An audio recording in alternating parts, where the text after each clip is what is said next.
It is RJ Day at KeyBank Center and, of course, throughout Western New York and, quite frankly, the NHL world. He is adored everywhere. And tonight, as we continue along with the Instigators, we are really, really looking forward to the pregame ceremony this evening where we want you in your seats. Technically by 6:40. Marty's been lobbying for earlier than that. And 6:15. I just talking to Marty Mahoney in the office, and they want everybody in by 6. Okay. Any Listen, reason? He said, stress it. And if you got any problems with that, call Marty. Pregame happy hour. Pregame happy hour. I think it's $5. Rob Ray, Danny Gare with us, by the way. Yeah, I think it's $5. One of them has his jersey in the rafters. 5 and 6. I think it's $5 beers throughout the whole arena. And one of us is going to get tonight, fired. because another alumni, Larry Byford. Marty doesn't know this. Listen, I have an important message to send out there. Guaranteed pot of $25,000 tonight for the 50-50. So buy in on the 50-50. Guaranteed $25,000 pot. FanDuel Sportsbook, make every moment more, Marty. Okay, fit in all the sponsors. I'll be here at 5, so just so you know, We got here an hour ago, and I won't be able to leave. Yeah, you're where's your suit? I'm not wearing a suit tonight. Okay. No? If you guys knew the responsibility I had leading up to this game, it's sick. I will say, can I share? And I don't know how truthful you were being, but I thought you were being really, really funny in the moment yesterday as we were going through some rehearsals for tonight. Yeah. The rehearsals that we got out here at 7 o'clock last night? Yeah. So we're on the ice. Okay. And as you know, like when you're in like street clothes, it's, you know, it's a little, it looks and feels a little different, right? The arena's dark and it can look kind of big. And guy next to me here, Razor, is kind of suggesting that he's a little nervous about tonight, right? But then proceeds to say, I used to get half naked out here and not give a crap what anybody would think about me. He did. And I did, and you never thought about it. I know. And Danny, I walked out there last night, and there was 8 people in the stands, okay, people that work here, and I was like, there was something running down my leg. I was like, that's funny. You know, I don't drink, but I might have to. I did a tribute for RJ because I'm living in Tampa. I went down, and the Lightning helped me out to do some voiceovers and a video. And they put me on the ice, and the Rangers were starting to come out shooting pucks. They were practicing. They were playing their morning skate. And I said, come on, we got to get this done. But I was out there, and I hadn't been, like, I coached the Lightning 30 years. I had been on the ice in there for 30 years. So in the same regard, it was a little nervous but a little anxious is what's happening. And if we're anxious, wait till you see RJ tonight. Yeah, what do you think RJ's going to feel like? Because I don't know. nervous. I was thinking about that. I'm nervous about tonight, but I'm nervous really in excitement. Yes. What do you think RJ is feeling like? Because I don't think the man's ever been nervous. No, but he Trust has. me, he has. I've sat with him at nights and days.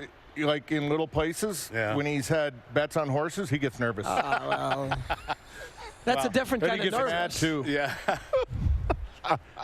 Was he calling when a game? we're at a dog track and he says, you don't know what you're doing, take this and this and this, and I win and he loses, he gets mad too. That would tick him off, I'm sure. Yeah. Amazing. But a special night for him. I mean, we just had Pete Weber joining us.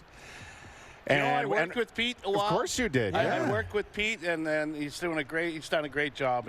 Amazing. In Nashville. Such a nice amazing. He actually said that after you work with him, is that where Joe Crozier joined in from? No, he said he was working with Larry in the booth one night, I think. And Larry stepped out, and then Joe Crozier came in. And then I went in with him and worked with him. Yeah.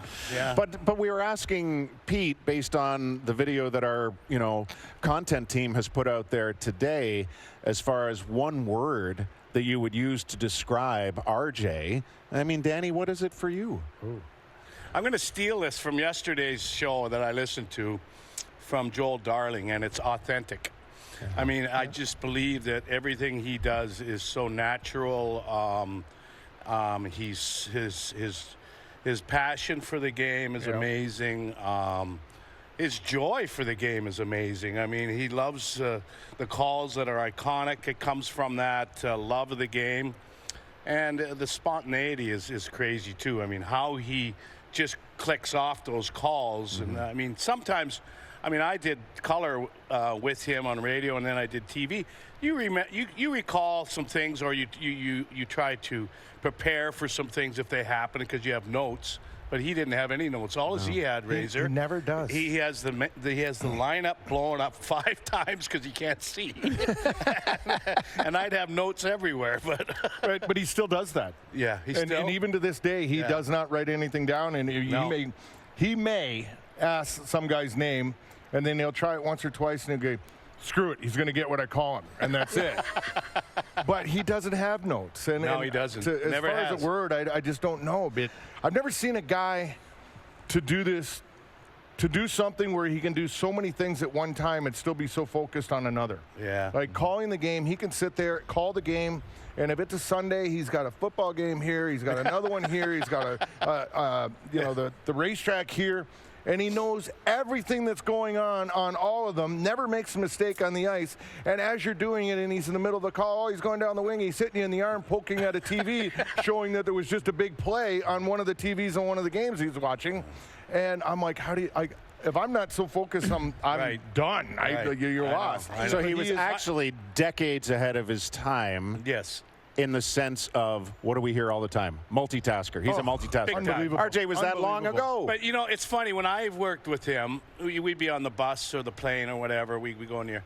He'd have the New York Times crossword puzzle. He'd do that in a half an hour, 20 minutes. He'd do it and his vocabulary is maybe that's his intelligence is what we're saying. 100%. Yeah. Because How it about- doesn't have to be conveyed in the course of a broadcast with big words. No. But in the right moment, it's about knowing the right word to use. Exactly. And he's very, very good that way. Exactly. What impresses me, especially the last few years, is like this year, he's calling 20-some games, right?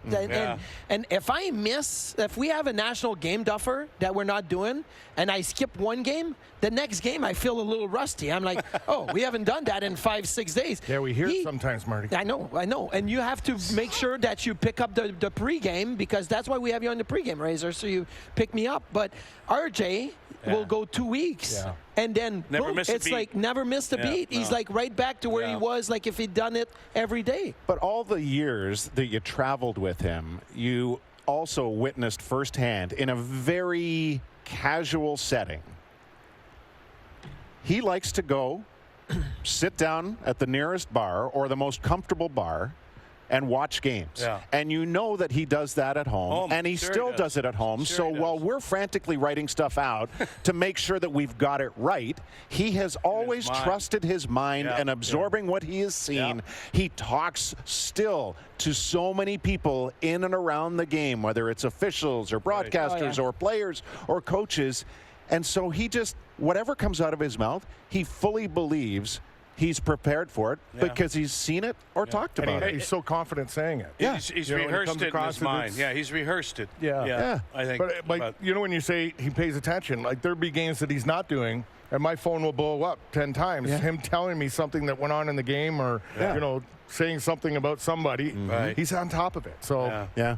That's never, that's just the love of the That's game. a feather on my lap every time I get a text from RJ. lap. Oh, you guys see, but RJ would get that. RJ would get that. RJ would get that. You guys don't watch the Wheel of Fortune. They had the feather in my cap, and nobody could get it. Somebody said a feather on my lap, feather in my nap, Feather on my map. feather on my map. So, but yeah, so whenever I get the same text, Razor, usually it's Marty. You speak too fast. Slow down. I can't hear whatever you're saying. Your French English is coming like The Fringlish, as he likes to call it. But it's like I take it as a badge of honor. RJ texted me during a game. Yes. That's like I think I've told you guys this story before. The first time I started doing radio broadcasts with RJ, we played in Madison Square Garden in New York early in the season. It was my first time with him, and they were redoing the press box up in the galleries, the blue seats up there, and so they put like a makeshift table down in the seats for us, and they had a little monitor. He starts off, and and there people in the crowd are, they know who we are, or we're the visiting team radio. So I dropped, and like I said, all my notes. I dropped one of my notes down between the seats. So I go down and pick it up, and they score. The Sabres score. So I missed the goal, and it was one of my first games with him. And I go, luckily the monitor was there, and I go, oh, watch how McGinley, see how he looks for Anderchuk, and watch how Howard Chuck gets to the front of net and back. See how McGinley gets it to the top shelf or something like this. And he goes like this. He's waving his arms like this. And quietly, he goes, "They can't see." They can't We're on see radio. I go, "Watch, see." He goes, "They can't see." I was like, okay. And then, I mean, and you know, it was only a matter of time before the simulcast began, and he was wanted on both platforms, and here we are celebrating more than 50 years and his initials. I'm old going school up tonight. because I like a play-by-play that is. Let me, as a fan, close my eyes and see what's going on the ice because you are giving me that look. RJ's always done that. When the game has changed, where now you watch a lot of the play-by-play guys, they give you a story. They story tell the game. RJ still does the play-by-play. They say that's the judge of a good play-by-play guy. If you can sit there and shut your eyes and listen to him and be able to follow the game, that's what RJ does. He does. It's Danny, you've worked with him. Yeah. That he is the guy still to this day.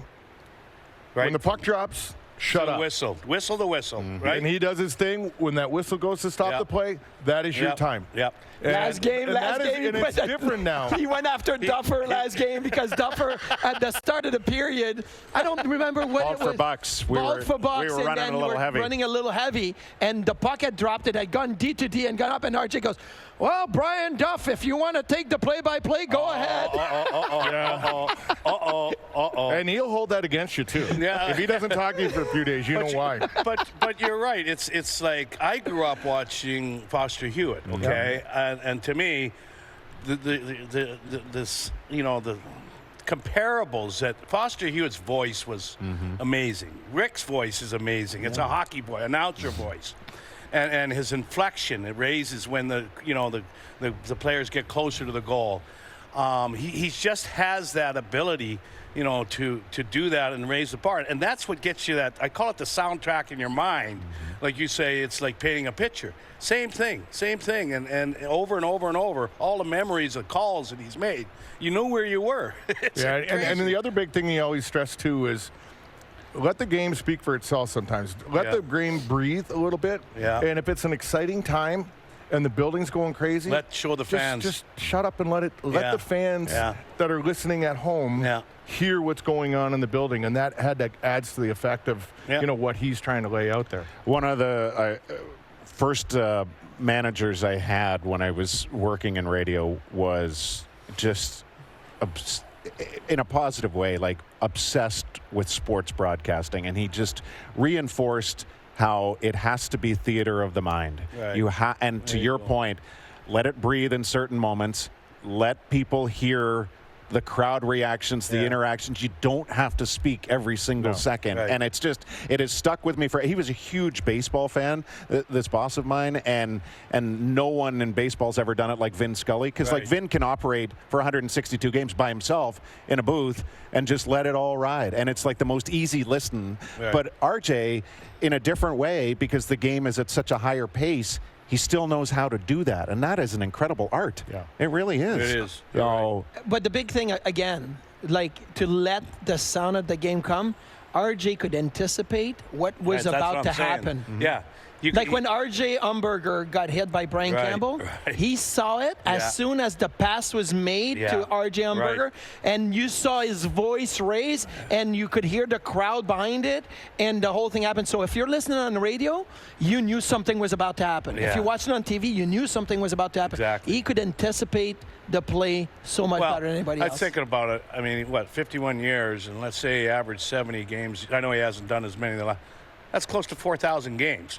Mm-hmm. That's a lot of games. I don't know too many people that have done that many in the NHL, whether you're, a broadcaster, a referee, a player. I know you get a silver stick for playing 1,000. I never did, but that's okay. You know what's amazing is now we can, if we choose, we can get every broadcaster anytime we want. We can pick the feed, home or away, and even if you don't want it, you might find it in social media.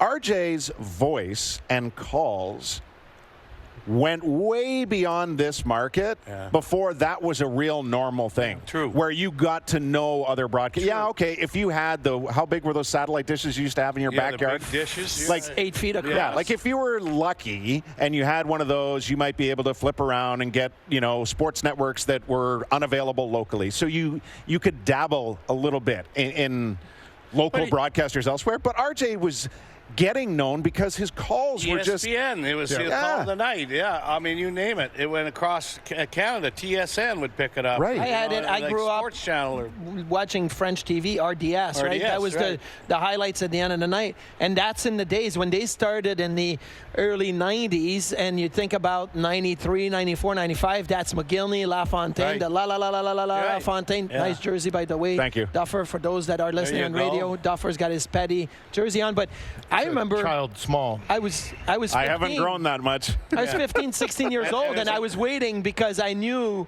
that they were going to show the La Fontaine highlight on the broadcast, French broadcast, and they were showing the RJ call. When I first started playing, I live 2 hours east of Toronto, across the lake from Roch, and we could get the radio broadcast there. Right. And not when we were kids, because you never paid much attention to it. But as soon as I started coming here, my parents, there's a hill. They would sit every night of a game in the car on this hill where they could get the signal coming across. Yeah. And when my mom and dad had the first opportunity to come down here, the first thing they said to me, we got to meet this Rick Jeanneret guy.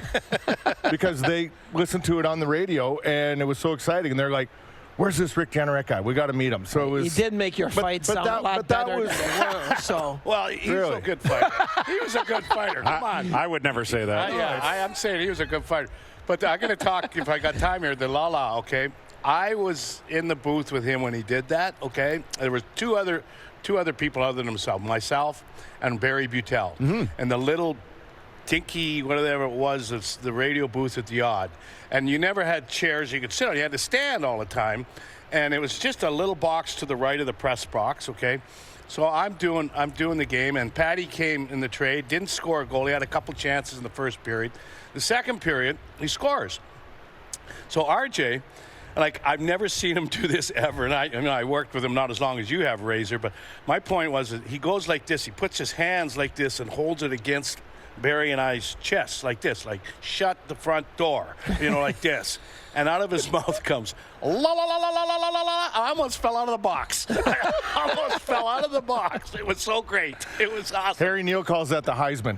The Heisman. As soon as his hand comes up and it's in your face. I've never seen that one before. Yeah, it was like, just be quiet.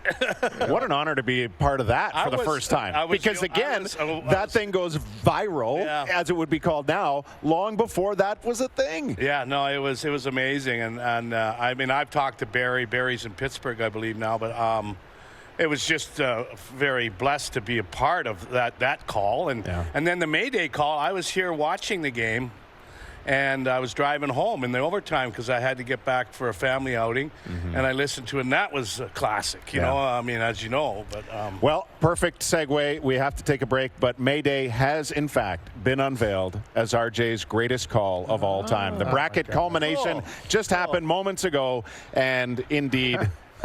No, let me guess. You're thinking about Brad in this moment. I know. As soon as he hears that, it's like your phone will be lighting up. Pulled your razor. See that? Oh. Hey, guys. Anybody. Even Marty. Marty's call would have been better. Wow. No. Wow. My call was good enough to get to the semifinal. Well, I'm not even going to get into that. Save it for tonight? Yeah. Okay. Razor is a big part of our pregame ceremony tonight. Make sure you tune in at 6:30 on MSG. And I'm so glad you're with us on WGR Sports Radio 550 today, because it has been RJ Day and will be from start to finish. So beyond our show, all the day parts have just been filled with terrific RJ programming. It's been awesome. You got small hands, for a man?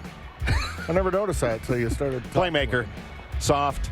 Delicate. Yeah. Okay. On that note, let's go. See you, Razor. See you guys. Danny, great to see you. Great to see you guys. Have a great night tonight for Marty, RJ. you and I will, carry us out here.